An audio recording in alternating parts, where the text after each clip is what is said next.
আসসালামু আলাইকুম রাহমাতুল্লাহি ওয়া বারাকাতুহু।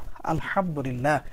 সম্মানিত দিনী ভাই ও বোনেরা, আজকের এই গুরুত্বপূর্ণ ভিডিওটি যে যেখান থেকে দেখছেন এবং শুনছেন, সবাইকে আন্তরিক মোবারকবাদ। আজ আমি আপনাদেরকে গুরুত্বপূর্ণ একটি দোয়া, তওবা, ইস্তিগফার শিখাইয়া দিব।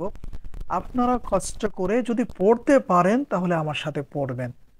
আর যদি পড়তে না পারেন, এই দামি রজনীতে, শবে বরাতের রজনীতে একবার হলেও এই ছোট্ট দোয়া ইস্তিগফারটি শোনার চেষ্টা করবেন।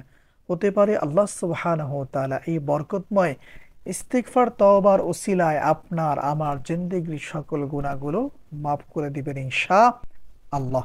এজন্য সম্মানিত দিনী ভাই ও বোনেরা, হাতের কাজ ছেড়ে দিয়ে একটু মনোযোগ দিয়ে আমার সাথে সাথে এই দোয়াটি পড়ুন অথবা শুনুন।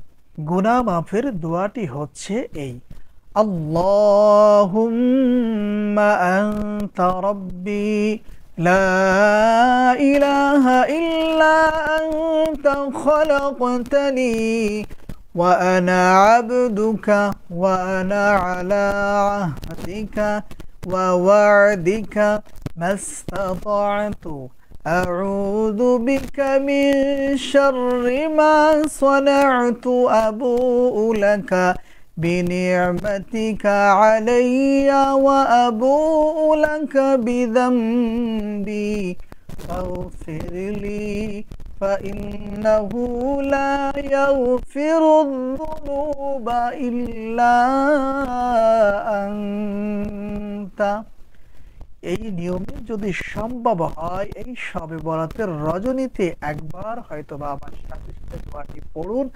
আর যদি তা সম্ভব না হয়, মনোযোগ দিয়ে একবার দোয়াটি শুনুন। আল্লাহ সুবহানাহু ওয়া তাআলা চাইলে এই সাইয়্যিদুল ইস্তিগফারের ওসিলায় আপনার আমার জিন্দেগীর জানা অজানা ছোট বড় সকল গুনাহগুলো মাফ করে দিবেন ইনশাআল্লাহ। এজন্য সম্মানিত দিনী ভাই ও বোনেরা, আমরা সকলেই চেষ্টা করব এই বরকতময় রজনীতে বেশি বেশি করে তওবা ইস্তিগফার পাঠ করার জন্য। আল্লাহ সুবহানাহু ওয়া তাআলা আমাদের সকলের জানা অজানা সগীরা কবিরা ছোট বড় সকল গুনাহগুলো মাফ করে দিন। সকলেই বলি আমিন। আসসালামু আলাইকুম রাহমাতুল্লাহ।